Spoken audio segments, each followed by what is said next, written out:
And we're live. Oh, here we are. And We had bats or something in there. bats in the belfry. It's so dark in here. We are in a secret cave. In a cave. Underground It's cavern. the bat cave, maybe.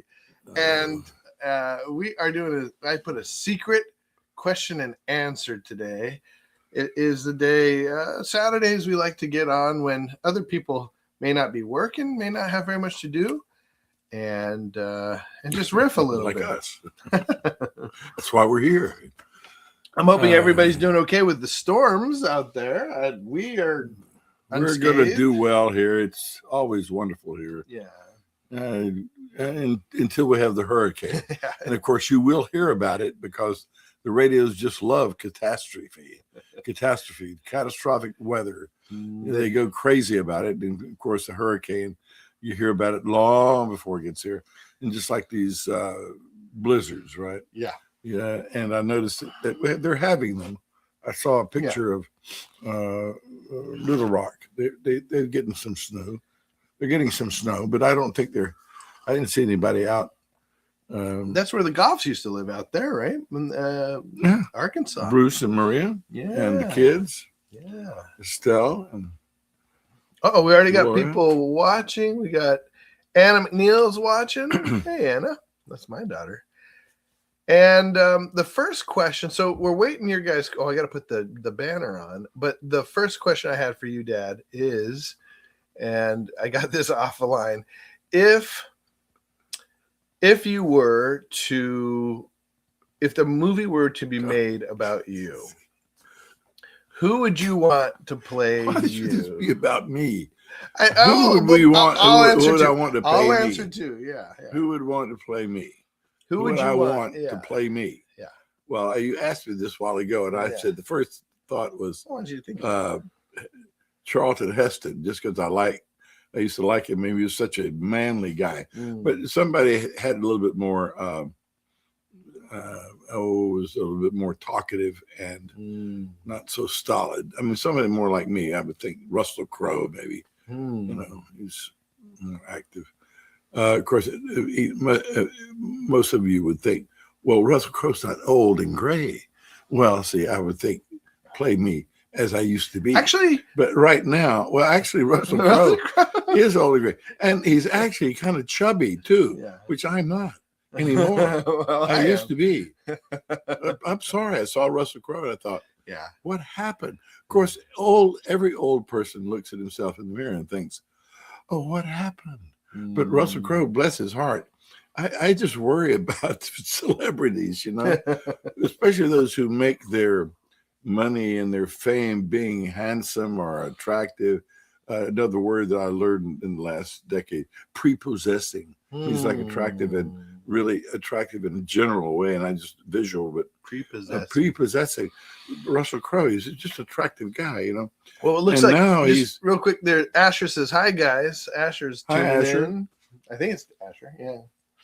And I think how they must feel as they grow old and less attractive. There is a film about that, Sunset Boulevard. Wow. And this lady, Gloria Swanson, and the famous line is, she gets in kind of a dream, she says, she kind of lives in this dream about herself. Oh, I'm ready for my close-up. Who's the guy that lived in Washington? Oh, Mr. DeMille. Mr. DeMille, I'm ready for my close-up. She lives in that. And I think how people really, that life of an actor, living as another person, living in another world, how they must, they always see themselves. I'm sure they watch their own movies and see themselves as, they live in this other world. Yeah. I thought Paul Newman used to be a guy that was down to earth. Yeah. Even when he was off the screen, Yeah. And he and his wife stayed married for 40 or 50 years. It was really good. It's interesting. Two things that makes me think. Thank you everybody for joining us. We've got a couple people watching. Asher already said hi, and Annalise gave a heart as she's getting ready. She's going to work pretty soon. Oh yeah, she's a hard worker. But two things that come to mind when talking about actors, like Russell Crowe getting a potbelly, it makes me think of Jordan saying he couldn't wait. He couldn't wait to Michael Jordan. Michael Jordan said he couldn't wait to retire and get a potbelly. Get a potbelly. Oh, get out of here! Well, he because couldn't wait to be able to eat everything he wanted. Yeah, and there's a certain amount of reveling in that, don't you think? As Russell Crowe doesn't need to get any more roles, he might. It may be sort of like an anti-role thing where he's like, yeah. However, now as far as athletes. When I was in Wheaton College, they had a special room where the athletes got to eat.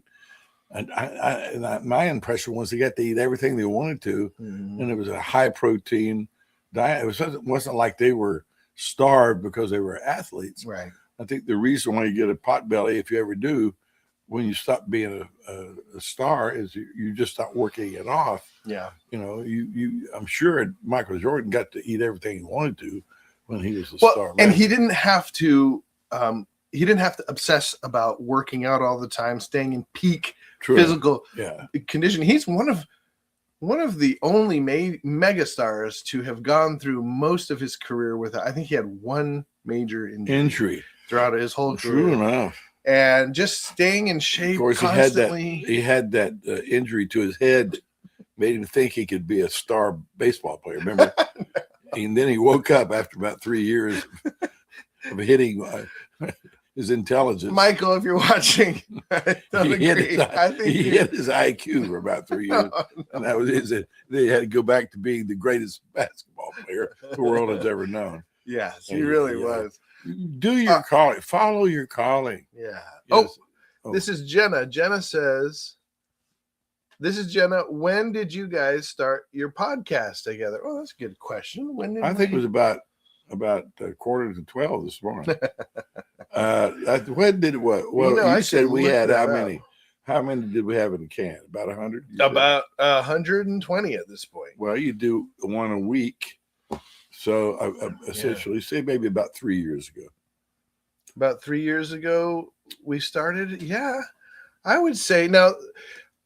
What happened is Granddaddy started with his podcast where he was doing an audio podcast. And when was that? Just doing it. Yeah, that was years ago. That was back when I was still in Chicago.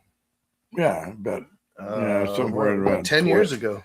2012 or 15, 2012, something like that. And then 2015, yeah.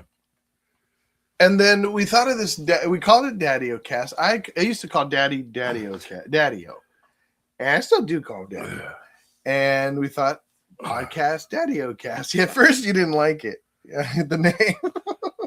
I'm sure it's not my favorite thing now. But I mean, what bothers me about it is it's centered on me. I didn't realize at the beginning that it was going to be so centered on me. I just said Daddy-O Cast. I happen to be the one doing it. Mm-hmm. But it's all right now. Who cares? It's a good question. At my age, and you say, who cares? But I think if you look up Daddy-O Cast, so I used to have a podcast, still do it every now and then, called Ramble Source. Yeah. And Dad was one of my featured guests. I loved having Dad on to talk because we would talk about ideas. And we said, why don't we just you and I? I mean, I loved talking to him the most. So we just made that a regular thing. That was 2 years ago. You're right. Is that what you said 2 years ago? I said 3, but that was it. This one was, let's say when it was. October 12th, 2023. Well, October 23. Not too long. 2.5 years ago. Yeah. Okay. 2.5 years ago is when we started. That's good when question. Thank you, Jenna. Back then, when I used to show off my bald head, and then people began to get bothered because they couldn't adjust the screen to the glare. That's why I wear something on my head now, just to take care of your sensitivities. No. Mercy. Isn't that true? We're looking at an old picture of my early Daddy-O cast. Yeah. But Back anyway, in the yes, day. I was glad we started it. Okay. What other questions do we have? Okay, Asher, I believe this is that. Is this you, Asher? You can answer. It's him in the picture. If you could go back in time and tell yourself something, what would it be? This is for both of you guys. Oh, I forgot to answer the other question. So, before I answer that, who would play me? And Asher says yes. I said Russell Crowe. I know, but I have to answer who. Oh, you. That's right. And that was the other thing that I was going to say about movie stars is that because you brought up that Paul Newman was pretty cool off of screen, is that people can they can be very different off screen, and it's been brought out. That's been brought out more by these long form podcasts. You know, you watch them on these podcasts, you get to know them a little bit better. And one of the guys, you may not know him, TJ Miller. He's known as this nasty, rude guy, but I saw a podcast with him recently and just really kind of liked him. Oh, okay. And I'm afraid that he would be the one who would play me. I'd rather someone like, Christian Bale. Christian Bale, yeah. But he'd play Paul. He looks more like Paul. Yeah. I would have Jack Black. I mean, that's an obvious. No. Jack Black would play. Who's that guy? Oh, who's that guy? He's from Greensboro. He's a bearded comedian. He'd be you. Who's that? Bearded comedian. My name is. Oh, and he has an Italian last name. Oh, he said he came on one time and said, "Yeah, I'm Jeff Gaspardello." Anyway, I think that's the way you pronounce it. Oh, no, he's Greek. You're talking about? Yeah. Oh, yeah. What is his name? Galifianakis. He comes on. He says, "Hi, I'm Jeff Galifianakis." At least I think that's how you pronounce it. He's calling him by his own name. I think you'd be like that. Very good like that because you're like that. Oh, that's true. Or maybe like me. All right. Well, back to the question. Asher's question: if you could go back in time and tell yourself something, what would it be? That's easy. What's that? That's real easy. I'll tell Asher too. Life is short. You think you're going to live forever. I know you do. I know you do. You think I can relax today. I can fool around today because I got tomorrow. And I'm I can do everything. I can do anything. I got all this time. You have so much time. You don't realize how much time you have when you're young. I'm telling you, it's amazing. You don't realize how little time you have when you get old. I have so little time during the day, and I've got so much I need to do. It's really a problem now. And it's not just time during the day. Of course, I know that there's not many more years left for me. It might not be any, but life is short. Get on with it. Don't spend too much of your time lying around, watching TV, fooling around, enjoying yourself. You think there's always going to be another day. Don't do that. Get on with whatever you like to do, even if it's a hobby or just something that you produce. Don't always just be enjoying yourself or amusing yourself. I did a lot of that, and I am sorry for it today, but God will help me do with my days now what I can. Yeah. God will help me. That's good. For me, I think I would say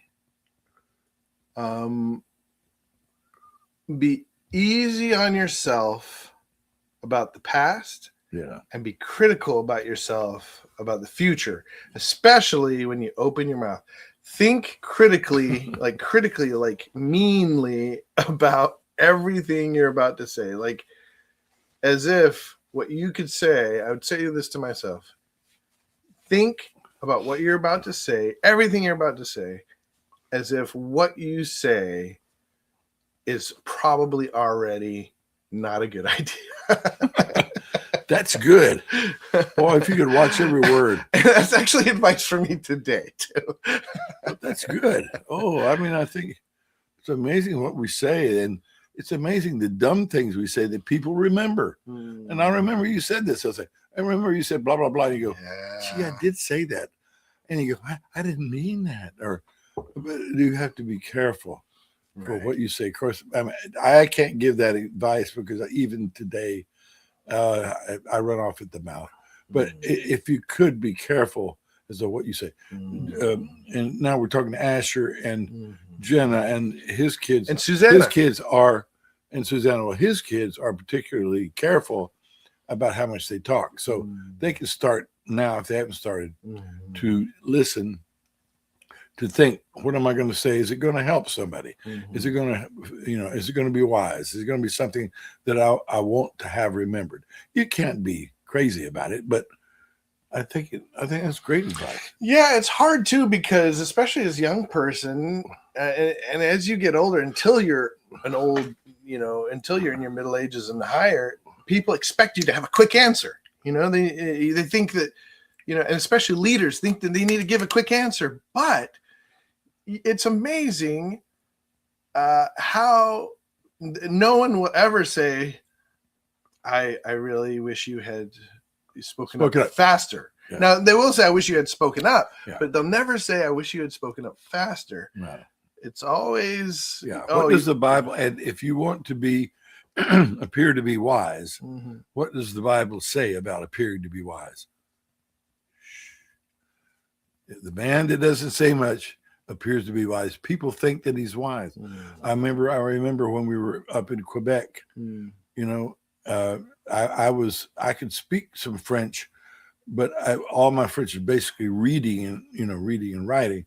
And boy, when I got into a conversation, if I started trying to speak French, they all found out real quick that I was not a very good French speaker.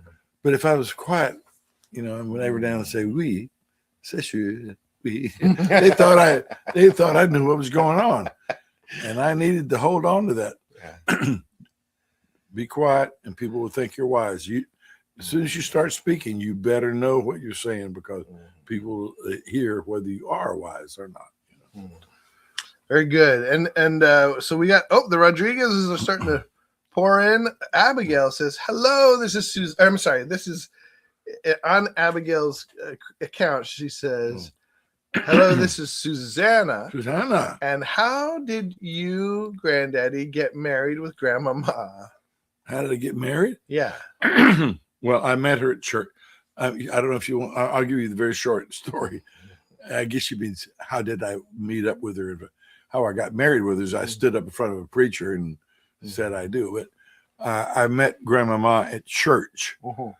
And the moment I met her, I knew that God had appointed her as my wife. I knew it. Well, one thing you didn't talk about last week is what was the marriage like? You had a pretty distinct marriage, like a wedding. I'm sorry, wedding. What was the wedding? Oh, the wedding was. It could only be understood in the context of those days. I dressed up in the white, and of course Lori was in the white. It was beautiful. Why did you dress up in white? That's odd. It was the time.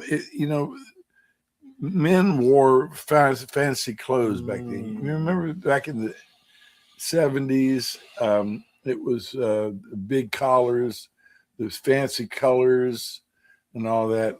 And I think I just lost my head. I don't know why. I look back and I go, what was I thinking? I'm all in white. It looks like, like in India, the princes, the grooms look more made up than the bride.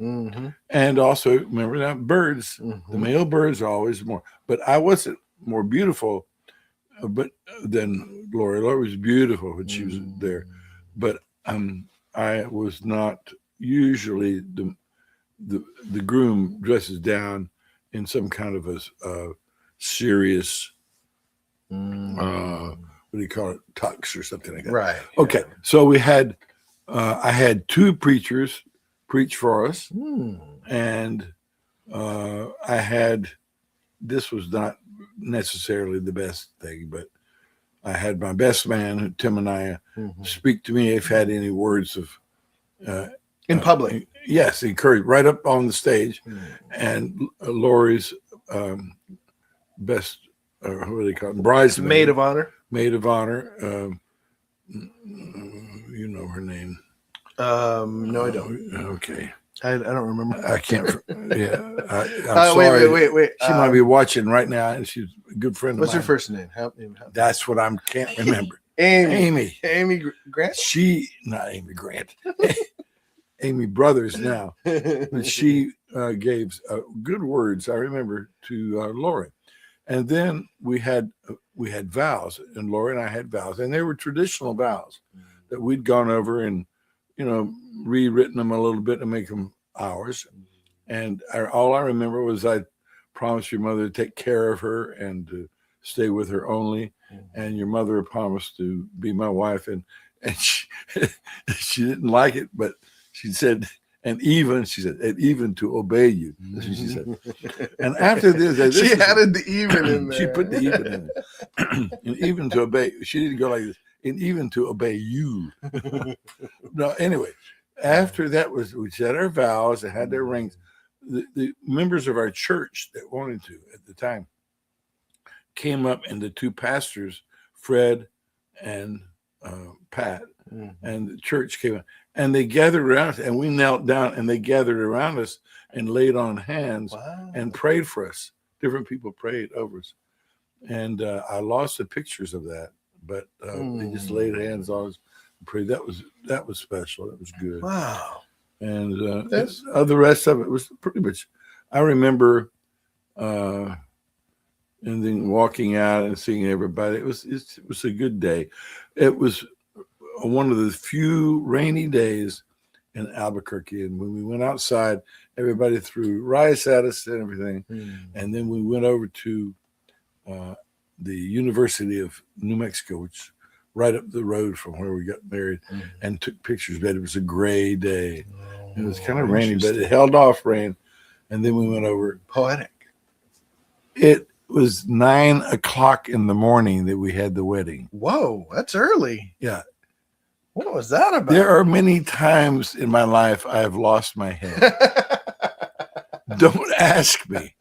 I mean, in those days, the only thing I was wise about, not the only thing, but the main thing was that I chose you, Gloria Baca, to be my wife. That was the main good choice. And my church, my two How come pastors. Tim and I or something didn't say, David, why are you doing it at 9? No one did. No one. Somebody should have got up in my face and said, "What is your problem?" I just thought it was cool. Anyway. All right, we have Eva. Hey, this is Eva on my mom's account.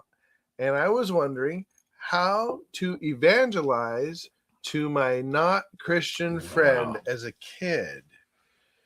It's a good question, Eva. How to evangelize, how to give the gospel to her non-Christian friend as a kid. Well, it all depends on what there is of your love for Jesus that's important to you in your kid's life. If you start talking about, they may ask you, and that's one thing is to respond to their queries. Where do you go to church? Why aren't you scared about this or whatever? That's the best way. But if you just want to talk to them and say, tell them why I've been real happy lately because, wow, what is it that Jesus helps you with? Because I've been able to love my sister better and forgive her for doing this, or my brother, or whatever. I don't think personally. I don't think sitting them down and giving them 5 spiritual laws is going to keep them interested. They want to know what your experiences are. At loving Jesus.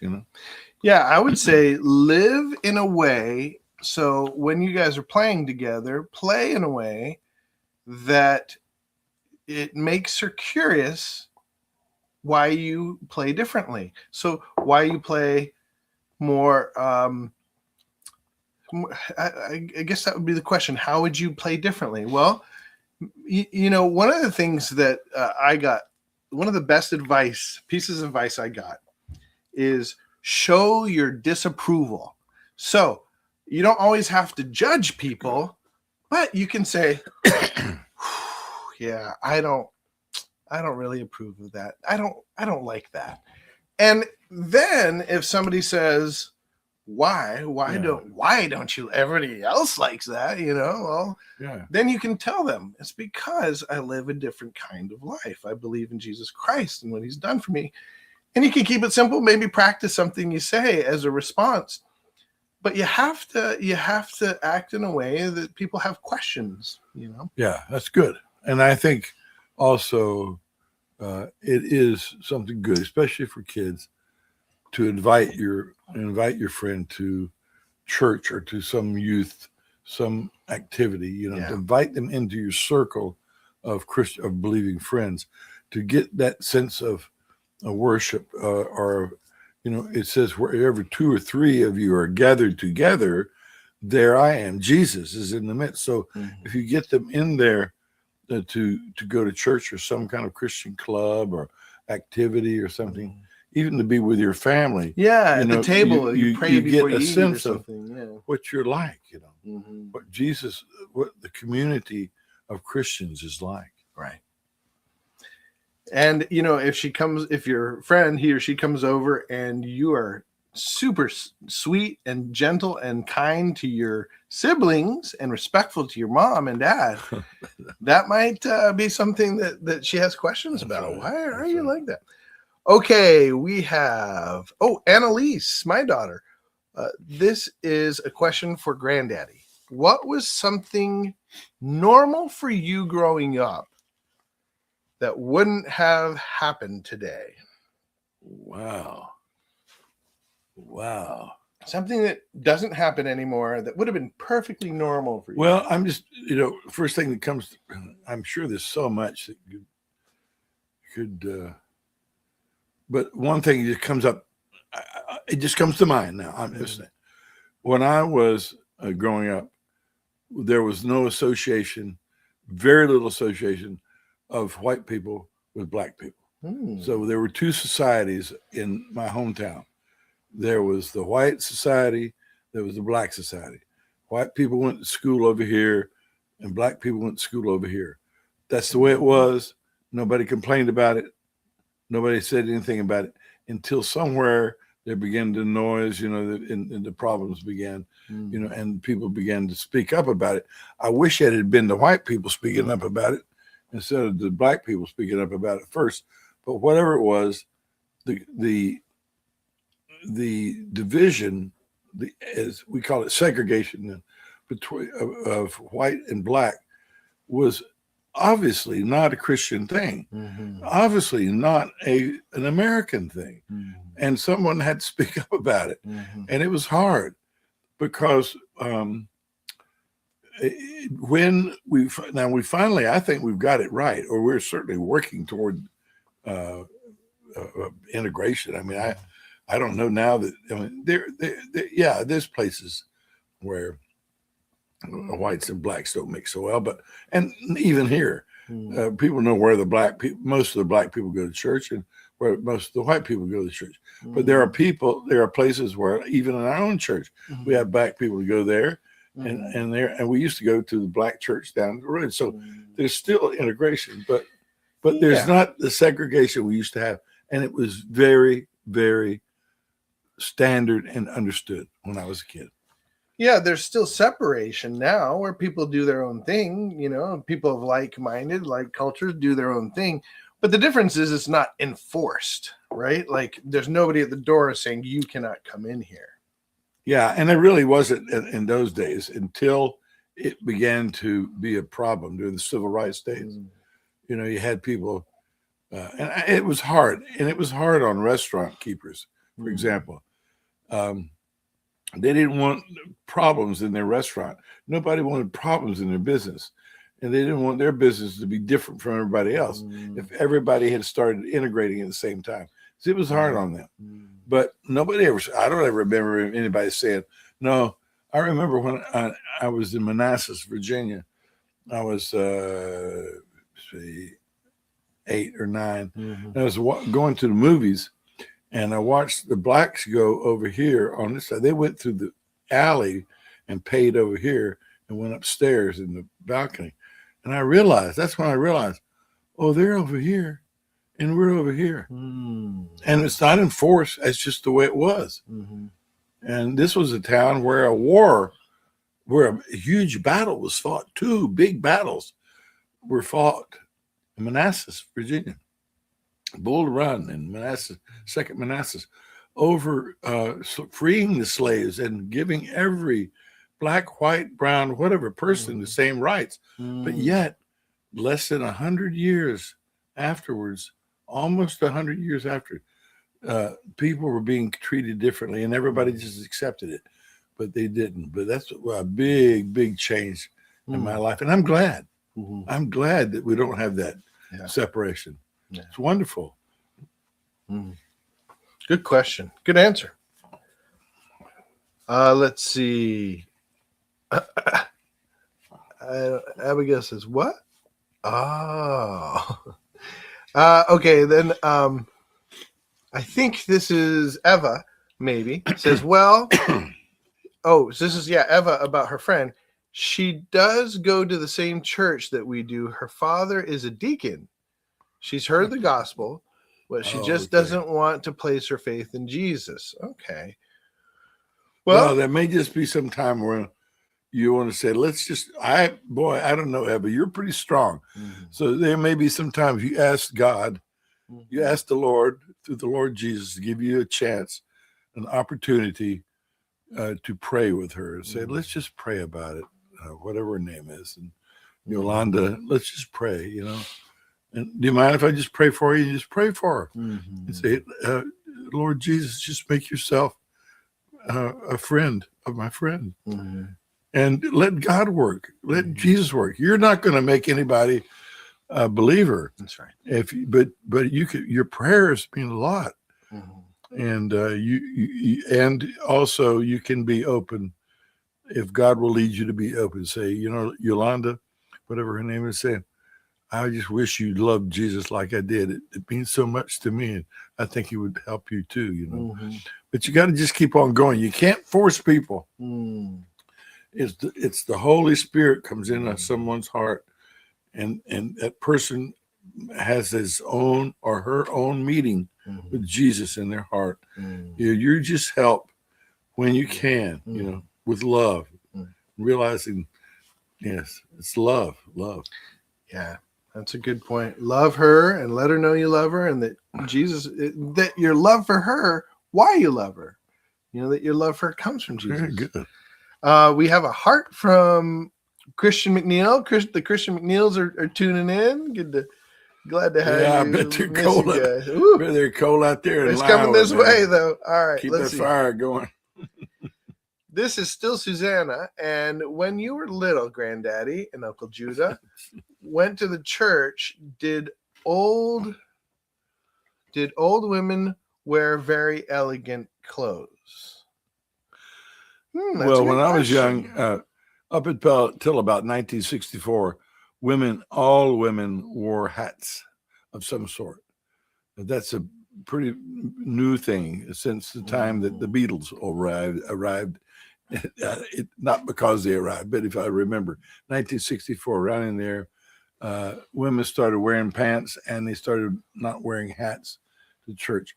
But yes, they wore nice clothes. Everybody wore Sunday go-to-meeting clothes.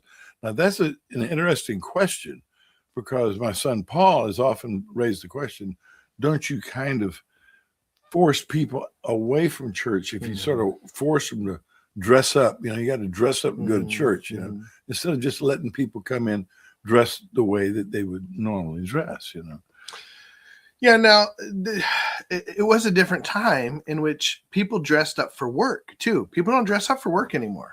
Hey. And people dressed up for more things. They would go out to balls. We dressed up to go to the movie. Go to the movie. We would put on something nice to go to the movie.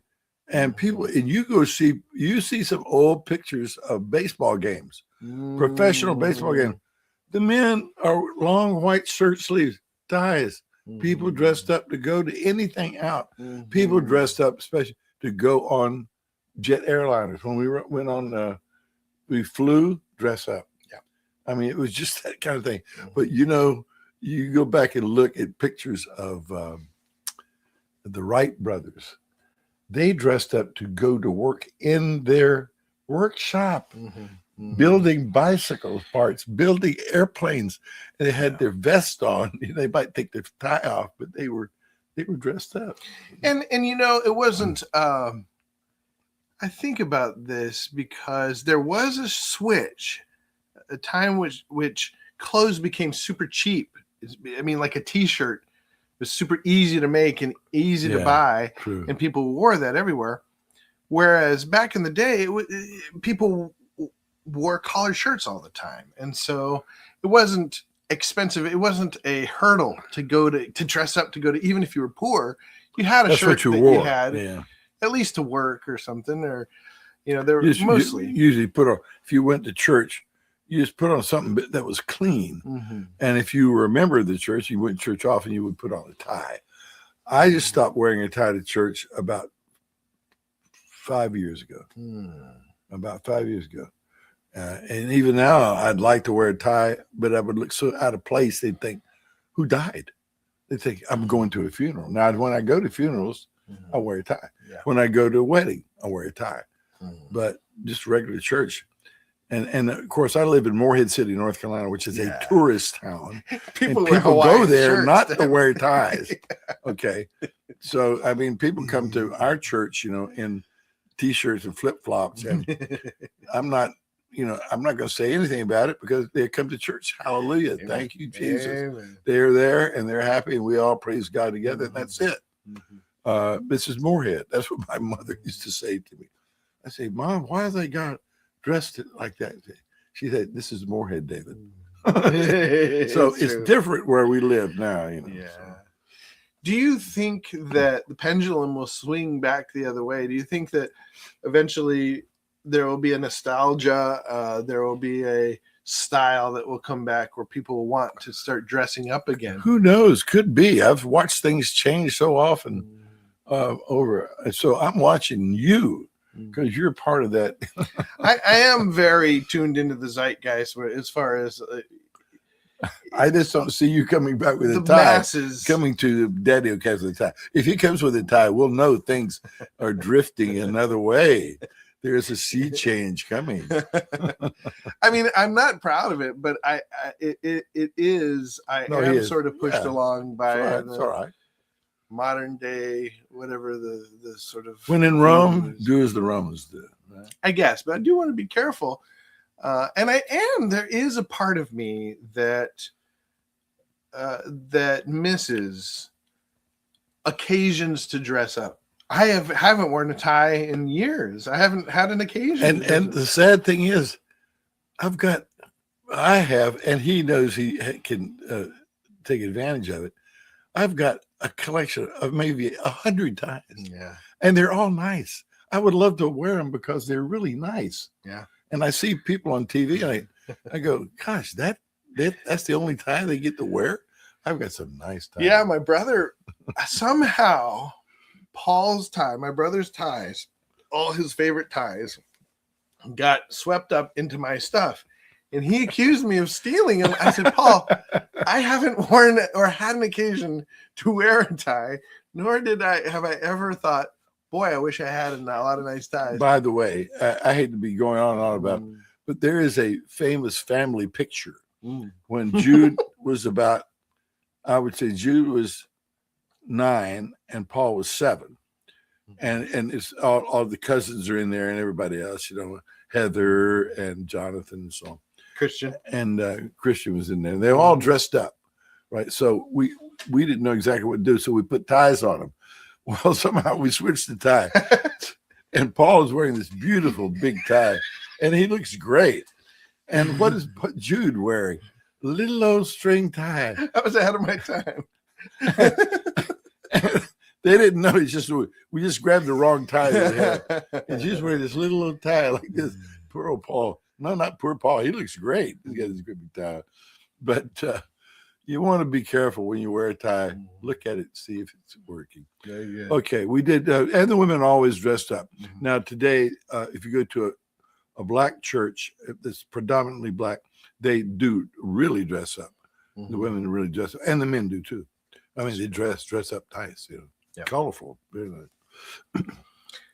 Dora is on. Dora McNeil, my daughter, Dora. and she says, "Hi, Granddaddy. This is Dora. How did you know what career you wanted to pursue? Good question. Good Okay. question. I have to say, I was led by context, by other people. I went along with what was other people were doing, and I began to do things with them and say, "Oh, this is good." When I was 16, I was going to go visit my aunt and uncle in Peru. They were missionaries. I always wanted to be a missionary when I was a kid because our family were missionary. We were very missionary oriented. Mm-hmm. Southern Baptists, very missionary. We sent back. We still have my sister, my brother, they, and their families, missionaries. Okay, I was going to go visit my aunt and uncle in Peru. Well, they decided to go get missionary training in languages and language analysis in North Dakota. I went with them when I was 16 that summer, and I was good at it, linguistics. I just took it, as an auditor for the University of North Dakota. I was good at it. Mm-hmm. Well, 10 years later, I decided I was floating around. I said, I want to go back. I think God's calling me back to that. And God did call me back to that. It was a long, when I got out of, I went in, so I ended that 10 years later, going back into that. While I was in college, my friend, Bob Rose, got me interested in this military fraternity, kind of a fraternity. It was a club. I got into it, and I was real good at it. I became the captain of the club, the boss. And I was very good at ROTC, Reserve Officers Training. So we were training to be officers. I was really good. And I got promoted, and I had a reputation. And everybody thought, I'm good at it. And I got good at twirling the rifle and ordering people around and stuff like that. So I decided to go into the Army, all right, because I thought I was going to be John Wayne or Robert E. Lee or Stonewall Jackson. Okay. So I went into the Army and found out I wanted to be more like some poet, not, I was more of a poet than a musician. Right. I had followed too much of my fantasies. I finally got out of the Army. When I got out of the Army, I went and lived with Bob and Susan Rose for a while, roomed in their house, and he was doing bilingual education. And here he is again. I followed him. He said, I can get you a job having teach these Hispanic kids. That was the beginning of this whole migration from Mexico and other Hispanic countries. And I did bilingual education in the Chicago suburbs. That's when I started. And then I came back here, and then God called me to missions, and I went into bilingual education because God called me back to what I had already had years ago. One day I was looking at this. We used to get Wycliffe Bible translators, and there was a picture of him, two Indian-looking guys from New Guinea holding on hands to this missionary, and it was said here, far out. And I looked at first, when I was kind of a hippie, I looked at it, I thought, yeah. Then later, when I just came back to Jesus, and I looked at that, far out. Look at that guy. He's with people that are totally different ethnic, but he has Jesus. They have Jesus in their heart. And so I went into Bible translation and ended up in bilingual education for a long time and stayed with that. But it was really what other people were doing. Thank God. God sent me people, said, be like this person, listen to this person. Otherwise, I'd have been floating around. I don't know what. I think playing guitar on the corner, What? Well, two things. One, I think it's funny that you were in the military, following a military career, and you wanted to get out because you wanted to be a poet. And the military career thing was the following your fantasies. The poet thing was going to be the real thing. Oh, yeah. I just realized, I went to Vietnam, and it made more sense in Vietnam, busting through the bushes looking for the bad guys, and hiding from the bad guys. That made more sense of all the stuff that I did in the Army, you know. But the rest of the Army, sitting in behind a desk and stuff.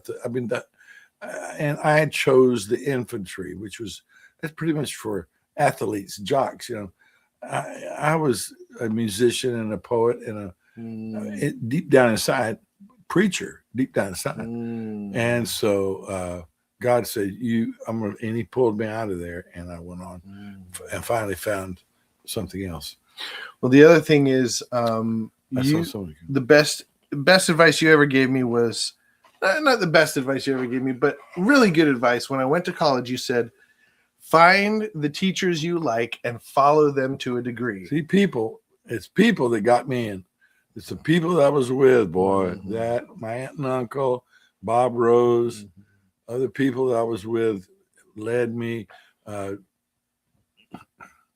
Randy Spears, Irvin Davis, and Barbara Allen, who I helped in New Mexico when I went out there. Different people, boy. You need to stick with the good Tim people. Stein, yeah. Tim Stein, very important person. Yeah. Very good. Oh, and Anna says, have you written any poems recently? Roses are red, violets are blue. No. What is he's pretty important, and you are too. What is the one? Not really. Well, yes, you have. What is the things you have in your pocket one? I love that one. Oh, I wrote that's like 4 years ago. I haven't written anything. On my thigh, I hide a knife in case of peril to my wife. Very good. It's a long one. I've written some good. I'm going to put that all in a book and shove it under my pillow and go to sleep.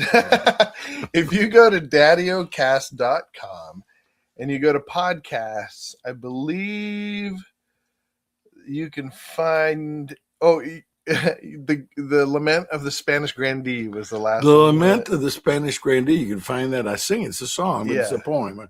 I wrote that. And there's also the Wuhan Rag, which, about the COVID thing. What is it? I know it's all a part of some satanic plot, so I'm reading my Bible and praying a lot. God save the geezers and the embryos and forgive us of the sins that only each of us knows. That's a good line. That is good. I like that. God save the geezers. That's me. God save the geezers and the embryos. Well, I'd like to write more, Anna, and I need to write more. Yeah. Thank you for encouraging me. That's good. And you write poetry. You're a good mind.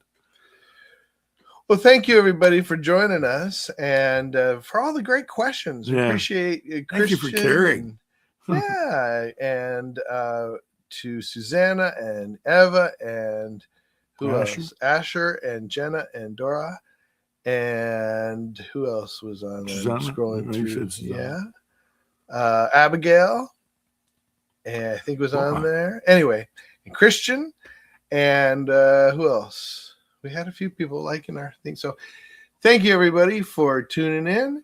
And we'll be amazing. Probably next week. But it's not. Don't get used to it because we may not be here next Saturday. Build a snowman with the whiskers on it today. If you have snow. Well, up there in Iowa. Oh, to Christian. Yeah, Christian and his family.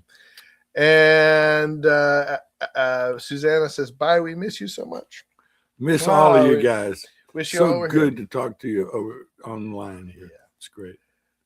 Asher says, love you. Bye, guys. Bye. Bye-bye.